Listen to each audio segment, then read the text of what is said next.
सरस्वती शिक्षा समिति की ऑनलाइन में आपका स्वागत है। आज हम दीज और दोज का प्रयोग सीखेंगे।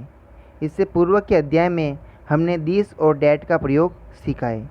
आज दीज और डैट के प्लूरल फॉर्म्स दीज और दोज का प्रयोग हम सीखेंगे। दीज यानी कि ये और दोज यानी कि वे।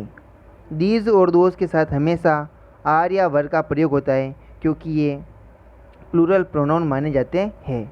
अगर वाक्य के अंत में है लिखा हुआ है तो दीज या दोज के साथ हमें आर लगाना है, और वाक्य के अंत में था, थे, थी इस प्रकार से लिखा हुआ है तो दीज और दोज के साथ हमें वर लगाना है। ऐसे वाक्यों की अंग्रेजी किस प्रकार से बनाएं? तो यहाँ पे जैसे वाक्य लिखा हुआ है ये गाय है, तो इस वाक्य में सबसे पहले हम ये के लिए लिखेंगे दीज, फिर हमें है के लिए लिखना है आर। तो है के लिए ईज और आर दोनों आते हैं, लेकिन दीज के साथ आर ही आएगा क्योंकि दीज का प्रयोग एक से अधिक के लिए होता है। तो दीज आर। अब गाय, तो एक गाय को कहते हैं काऊ, और गाय ज़्यादा है इसलिए हम लिखेंगे काउज। तो दीज आर काउज। वे गाय है, तो वे के लिए कहते हैं दोज, फिर है के लिए आर और गाय के लिए काउज। तो दोज आर काउज। ये दोनों वाक्य एक जैसे हैं, लेकिन ये लिखा हुआ है तो हमें लगाना है दीज, और वे के लिए लगाना है दोज। तो ये गाय है, दीज आर काउज। वे गाय है, दोज आर काउज। अगले दो वाक्य भी एक जैसे हैं। ये पुस्तकें थी, तो ये के लिए हमने लिखा दीज। अब इस वाक्य के अंत में थी लिखा हुआ है, तो था, थे, थी के लिए हमेशा वर आएगा दीज और दोज के साथ। तो हम यहाँ पे लिखेंगे दीज वर। अब पुस्तकें, तो बुक का बन जाएगा बुक्स, तो दीज वर बुक्स।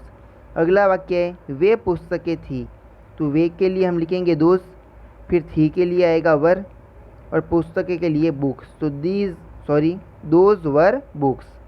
ये पुस्तकें थी, दीज वर बुक्स। वे पुस्तकें थी, दोज वर बुक्स। तो इस तरह से होमवर्क में आपको इसी तरह के सरल 10 वाक्य करने हैं। तो हम पहला वाक्य देखते हैं। ये पक्षी है, तो सबसे पहले ये के लिए आप लिखेंगे दीज, फिर है के लिए आर, और पक्षी के लिए आएगा बर्ड, लेकिन पक्षी ज़्यादा है तो हो जाएगा बर्ड्स। इस प्रकार ये पेन है, तो सबसे पहले आपको ये के लिए लिखना है, फिर है के लिए, फिर पेन के लिए। ये लड़कियां है, तो सबसे पहले ये, फिर है की इंग्लिश, फिर लड़कियां। तो इस प्रकार से 10 वाक्यों की अंग्रेजी आपको बनानी है, जिसके उत्तर भी आपको साथ में दे दिए गए हैं, लेकिन आपको उत्तर नहीं देखने हैं और पहले इन वाक्यों को अंग्रेजी में अनुवाद करना है।